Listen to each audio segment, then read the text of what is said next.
Hello, welcome to another episode of Jim's Allotment Garden. Today I'm going to explain to you how to keep chickens and look after them.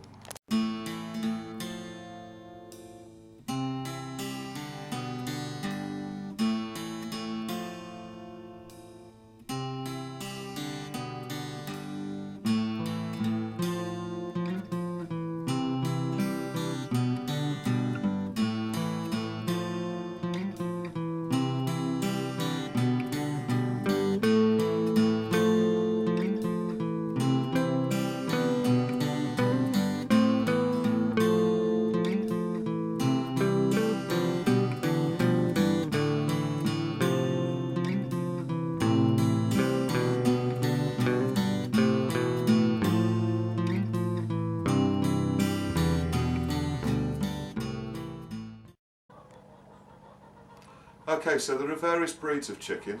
This one's called a black leghorn, and she's a sort of medium-sized chicken. And on all hens, you'll see that there's a comb at the top of the head, and when the chicken's going to be laying eggs or coming into lay, this will turn dark red like this one is. And then you'll see also at the bottom here they have these little wattle parts on the face there. They also turn dark red when they're laying eggs. So if you have a number of chickens, you can tell which ones are laying and which ones aren't by the fact that the ones that are laying will have dark red combs on the top of the heads, and the ones that aren't will have a sort of pale cream. Now, I have various breeds of chicken, and each type of chicken will lay a different type of egg or a different coloured egg. This one produces dark brown eggs of sort of medium size, and she will lay probably between 5 and 7 eggs per week. To look after your chickens, if you're first introducing chickens into the garden, and you want to prevent the chickens from flying over the hedge, what you need to do is, on one of the wings, you need to trim the flight feathers. You only really need to do this the first year that you have them, because as soon as they learn sort of not to fly over the hedge, you can leave the feathers to grow. So when they're the first year you have them, this particular chicken is 3 years old. What you need to do is spread out the wing, and these flight feathers that you see here on the ends, these sort of 7 or 8 feathers there, you just need to cut probably about 3 inches off. So if it was the first year, I'd probably cut from there. You only need to do it on one wing, don't do it on both wings, because basically what you want to do is make the wings imbalanced. So if she tries to fly, even though they're classed as flightless birds, they can flutter up to about 20 feet in the air. You need to cut off on one wing, so if she does try to fly, the wing that you haven't cut will give her lift, and the other wing will not. So she'll basically sort of go down like that. Now, to check the health of your chicken, the best thing to do is to turn the chicken upside down and basically just hold. As you see, she's quite happy sitting in my hand. She's used to being handled, but if you hold the wings together with your other hand and turn her upside down, you'll find that she'll be quite relaxed when you do this. Then you want to check under the feathers for something called red mite, which is effectively like fleas. And if you pull back the feathers, on the underneath of her, you will find that you'll be able to see if there's any red mites there. If there are, you need to get some dusting powder to dust on her to take the mites away, and you need to spray the run, which I'll show you in a little bit how to do that. When a chicken eats, because chickens don't have teeth like us, they can't chew up the food, so they have like a bag, if you like, in their chest and sort of around this area here, and that's called the crop. So when a chicken eats, all the food will go into the crop here, and then they also eat stones and gravel and things like that, and that will grind the food up here before it goes into the stomach. So when a chicken's been feeding, you'll sometimes see a bit of a bulge here where the food has gone. That's nothing to be concerned about. That's just where the food is being effectively processed before it goes into the stomach. Another thing to check out for is the feet. So basically just hold your chicken like this and check out that the feet are healthy. If they're a little bit scaly, that can mean that that she's got some infection or something underneath the scales. Just by dabbing TCP on the scales will help that. In olden days, they used to put paraffin on the feet, but I wouldn't suggest doing that. The second thing that you can get is when the feet get a little bit swollen, and that's called trench foot, which is where they haven't got anywhere dry to walk, so the feet get wet, and the skin on the feet get a little bit inflamed. So if you're getting that, basically you need to put them in a drier place or provide them with a dry place to rest their feet. So that's as I say, that's a black Leghorn. I'll show you some other breeds now. Okay, this is a younger chicken. She was born just at the back end of last year, and she's a more sort of standard breed, if you like. There are quite a few breeds of this type. You can see that she's a little bit lighter than the last chicken I showed you, and that's basically because of her age. The previous one was about 3 years old. This one, as I say, she's about 9 months old. She came into lay around 4 months ago, and you can see that she's got a red comb and these red wattles here, just like the others. So when she was younger, it's about 20 weeks old they come the what called point of lay. Before then they're called a pullet, and a point of lay pullet means basically a young chicken which is about to start to lay eggs. When she starts to lay eggs, she'll as I say, a comb will turn red. Oh, don't struggle. She'll start to lay eggs, and a comb will turn red, and a wattles underneath, and then she will lay. For this year, she'll probably lay 1 egg every day, and I expect her to do that for probably about 4 to 5 years.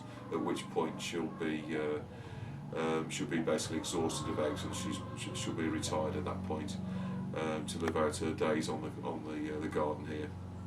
So this particular chicken lays slightly larger eggs, and as chickens get older, they do tend to lay larger eggs. So the brown egg I showed you earlier was reasonably small.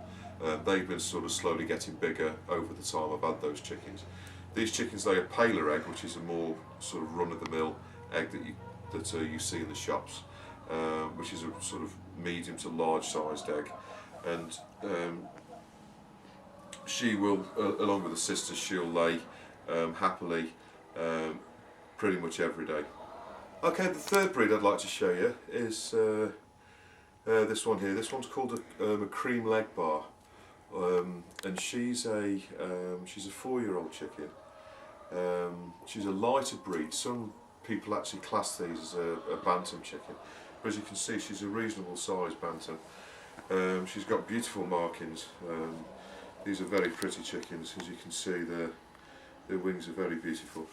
And she lays green eggs, which are quite uncommon. These are, as you can see, it's like a bluey green colour, and she'll lay probably every other day. So and she lays eggs 7 times a week, and she lays these white eggs, and this one is 1 year old. And this is Douglas. Douglas is my cockerel, as you can see. He's quite a reasonable sized bird.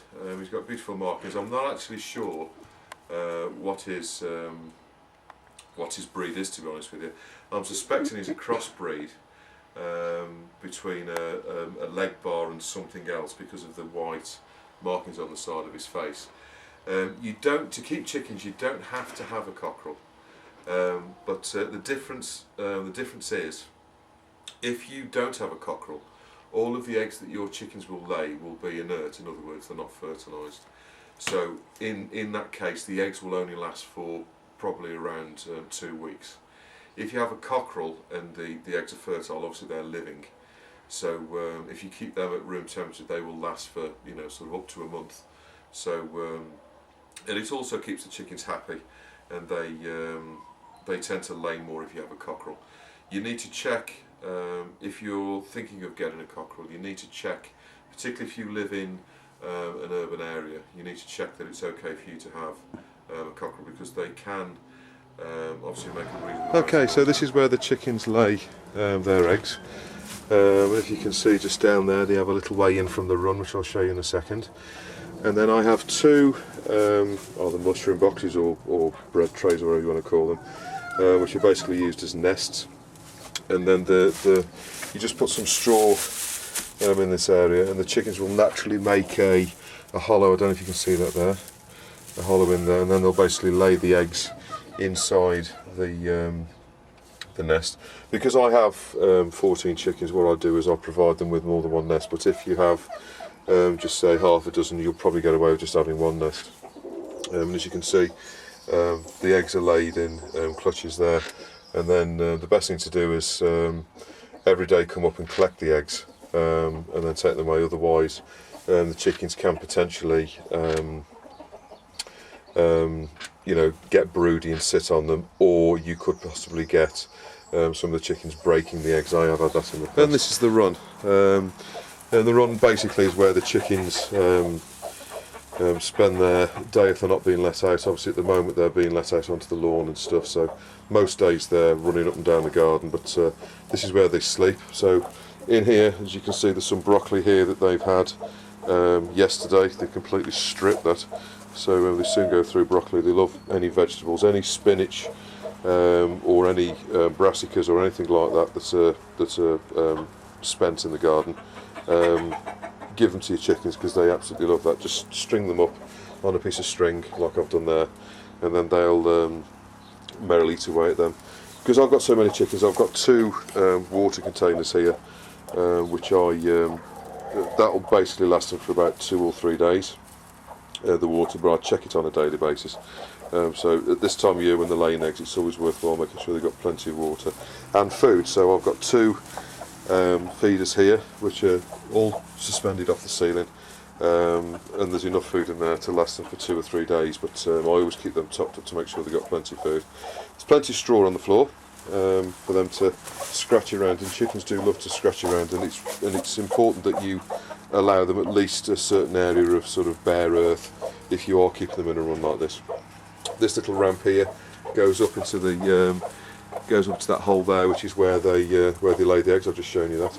And the other important thing you need for chickens is a roosting bar, and basically this plank here that goes across, basically the chickens sit on there at night as though they were on a branch up a tree, and they can go to sleep on there. So basically they all line up on there in the evening as soon as it goes dark, and then they go to sleep and rest there like they would in the wild. The important thing to notice here, if you can see around the edge here, there are 3-foot concrete slabs sunk down sort of upright into the ground, and that's because in the past I have had problems with rats getting in. So if you can see, these slabs go all the way around the run, all the way along here to the end, and that's to prevent any rats burrowing into the run to pinch the food. That's quite an easy way of stopping rats and any of the rodents getting in. Of course, I've also got mesh. There's strong wire mesh here to prevent any kind of foxes or anything like that getting in. And then behind that, I don't know if you can see, but just behind there's a second layer of fine chicken mesh, which is kind of 15mm mesh. And that prevents anything getting through the side there. Okay, I guess the only important thing to mention is the size. So this run is just short of 2 meters wide, and it's about 5 metres long. So that gives them 10 square metres to run around in. If you have sort of 2 or 3 chickens, you could easily get away with having just kind of 4 or 5 square metres. But because I have as many chickens as I have, I like to give them plenty of room. Even though they only spend the evening in here, they just in case it rains or whatever, and I keep them in during the day so they don't get wet. I like to give them plenty of room to move about. So that's how you keep your chickens happy and make sure that you get loads of eggs. So this was Jim's allotment garden. I hope you've enjoyed that, and I hope it was informative. If you have any questions or suggestions, please list them below on the video and I'll get back to you. Thank you. Bye bye now.